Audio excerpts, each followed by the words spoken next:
इसमें कोई दो राय नहीं कि आदमी का दिमाग सुपर कंप्यूटर है। उसी सुपर कंप्यूटर ने अद्भुत वैज्ञानिक आविष्कार किए हैं।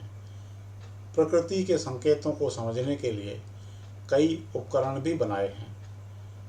बारिश का पूर्वानुमान लगाने के लिए यंत्र बनाए हैं, मगर वे भी कई बार विफल हो जाते हैं। दूसरी ओर मंदबुद्धि जीव जंतु प्रकृति के इशारों को आदमी से बेहतर समझते हैं। वस्तुतः प्रकृति ने उन्हें विशेष क्षमता दी है। आप देखिए, हवाई मखलूक़ात या भूत प्रेत की मौजूदगी का एहसास आम आदमी को नहीं हो पाता। कदाचित कुछ लोगों को हो भी सकता होगा, लेकिन जानवरों को तो हवाई मखलूक़ात बाकायदा नज़र आती हैं। यह सर्वविदित मान्यता है कि भूत प्रेत दिखाई देने पर कुत्ता रात में रोता है। यदि किसी की मौत सन्निकट हो तो कुत्ते को यमदूत नज़र आते हैं और वह उसके घर के बाहर जोर से रोना शुरू कर देता है। अन्य पशु पक्षियों को भी प्रकृति के संकेत समझ में आते हैं। यह पुरानी मान्यता है कि कौवा छत की मुंडेर पर कांव कांव करे तो वह मेहमान के आने का इशारा होता है। इसी प्रकार चिड़िया अगर धूल में नहाए तो उसे बारिश के आने का संकेत माना जाता है। यह वैज्ञानिक तथ्य ही है कि बारिश के आगमन से पहले चींटियों सहित अन्य जंतु ऊंचे स्थान पर अपने अंडे शिफ्ट करते हैं। इसी प्रकार मोर भी बारिश के आगमन की पूर्व सूचना देते हैं।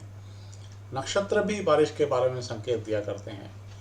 जैसे अगस्त्य नामक तारे का उदय हो तो मान लीजिए कि बारिश समाप्त होने वाली है। कहावत है, अगस्त उगा मेह पूगा। इसी कड़ी में कहावत है कि जे मंडे तो धार न खंडे, अर्थात यदि बारिश फिर भी हो जाए तो मानकर चलिए कि बारिश जमकर होगी, थमेगी ही नहीं। अकाल पड़ने के बारे में नक्षत्र संकेत देते हैं वो यह कि अक्षय तृतीया पर रोहिणी नक्षत्र न हो, रक्षाबंधन पर श्रवण नक्षत्र न हो और पौष की पूर्णिमा पर मूल नक्षत्र न हो तो अनावृष्टि की आशंका होती है। मान्यता ये भी है कि आप कहीं जा रहे हैं और अचानक बिल्ली रास्ता काट जाए तो किसी अनिष्ट का सूचक माना जाता है। इसी कारण लोग कुछ समय रुककर फिर रवाना होते हैं ताकि अनिष्ट के पल टल जाएं। यदि गिरगिट पेड़ पर उल्टा होकर अर्थात पूंछ ऊपर की ओर करके चढ़े तो समझना चाहिए कि बहुत अधिक बारिश होने वाली है। ऐसी मान्यता है कि तीतर के पंख बादल जैसे रंग के हो जाएं तो पक्का जानिए कि बारिश होगी ही, जिसमें कोई संदेह नहीं है। इसी प्रकार कहते हैं कि बारिश के मौसम में लोमड़ी ऊंचे स्थान पर खड्डा खोदकर अपना विश्राम स्थल बनाए और उछल कूद करे तो समझिए अच्छी बारिश होगी।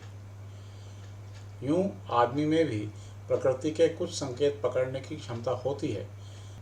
जैसे कहीं जाते वक्त अचानक छींक आ जाए तो उसे अनिष्टकारी माना जाता है और कुछ पल ठहरकर यात्रा आरंभ की जाती है।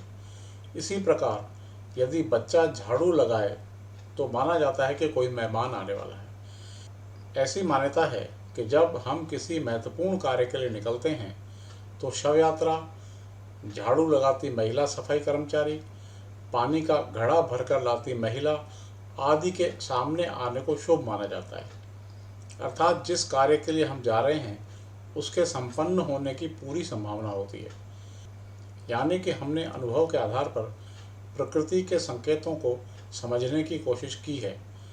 कई लोग आसमान में वायु व बादलों की हरकतों से यह बता देते हैं कि इस बार बारिश कब आएगी और कितनी आएगी। खैर, कुल मिलाकर प्रकृति बहुत रहस्यपूर्ण है और उसके इशारों को समझने के मामले में पशु पक्षी हमसे कहीं अधिक सक्षम हैं।